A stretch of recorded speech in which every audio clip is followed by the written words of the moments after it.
To note here, this is a quick overview.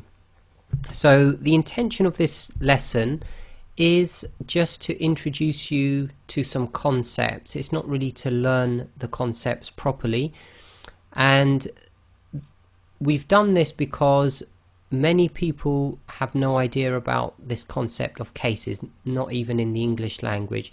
So we're going to introduce it, and the main purpose is so that you can focus on why we learn certain things, and as you go into more detailed lessons you will understand what you need to memorize and focus on.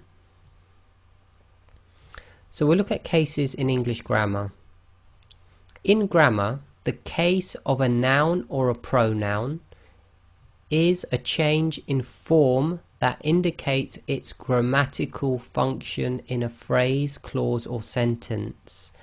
So this term case or cases applies to nouns or pronouns, and what it does, it helps us to identify what role or what grammatical function the noun is playing in the sentence. A simple example from English. The first example here, which we've put under subject, I kicked the ball. So the pronoun here, pronoun's just a word that substitutes a noun. So instead of saying your name, you could say I. I kicked the ball. So I here, by its usage, we know must be the subject. You cannot say me kicked the ball, even though me is another way of describing yourself. So I kicked the ball is known in English as the subjective case. So the pronoun I is in the subjective case. Then we have John kicked me. So here me is in the objective case. It is the object of the verb, i.e. the verb is doing something to me. So me is receiving whatever the verb is doing. So you become the object of that verb. So me is in the objective case. And the last one is my ball. And you usually use the word my to indicate you possess something. So this is known as the possessive case. So the word my is acting in the possessive case. So by using certain words in English, we are indicating a certain grammatical function. And in English it's broken down into the subjective case, the objective case, and the possessive case. Now, in Arabic, we have cases as well, and they're known as the nominative case, the accusative case, and the genitive case. And the nominative case is equivalent to the English subjective case. The accusative case is equivalent to the English objective case, and the genitive case is equivalent to the English possessive case. So we'll just go through these one by one. So nominative, the case of a noun that is functioning as the subject of a sentence or clause, generally a noun doing something. And in Arabic, the name of this case, i.e. nominative, is known as rafa'. Accusative, the case that identifies the object of a verb or another word. So in English that was the objective case, and in Arabic accusative is known as nasb. Then we have the genitive, the case that indicates the effect of a preposition or adverb or being part of a construct phrase. For now, we just need to know, and we'll keep this simple, the genitive state or the genitive case is the possessive case in English.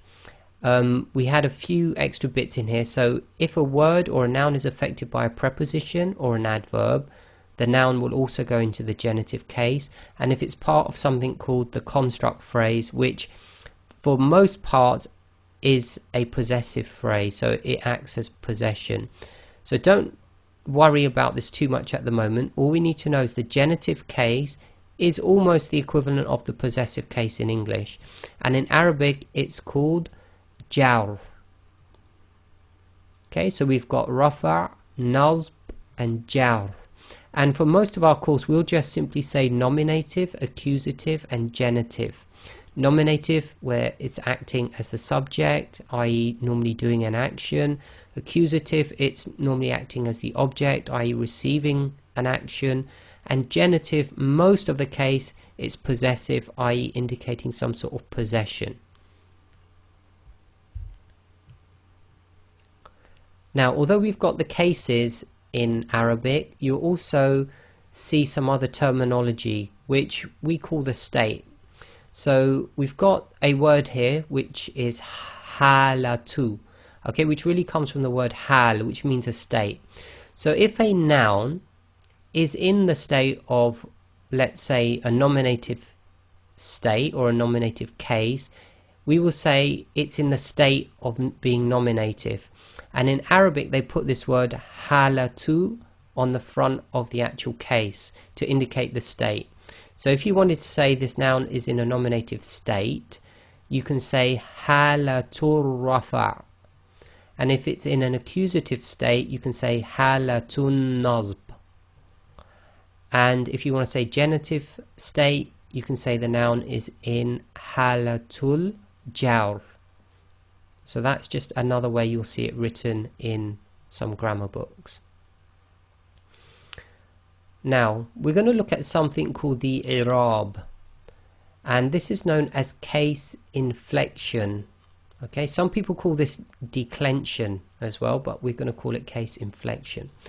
So what is this? Inflection in Arabic is the changing of vowels, i.e. that's normally your kasra, fatha, dhamma, dhammatain, fathatain, kasratain, or letters on words, due to certain other words or due to the role the word plays in the sentence. The word i'rab means Arabization, as the Arabs were known for their eloquence. So essentially, in order to identify the case or the state of a noun, the way they do it is through this thing called i'rab, which is the changing of the signs on letters, or maybe even adding extra letters onto certain words. So why is this i'rab important? The i'rab is also known as inflection. It is the changing of the vowel signs or letters on words so that we can understand what parts of the sentence affect other parts of sentences. So some examples will help us to explain this on the next slide. In English, word order helps us define what the sentence is saying. So what we're going to see here is a simple example of a sentence. Zaid hit Salim means Zaid was the source of the verb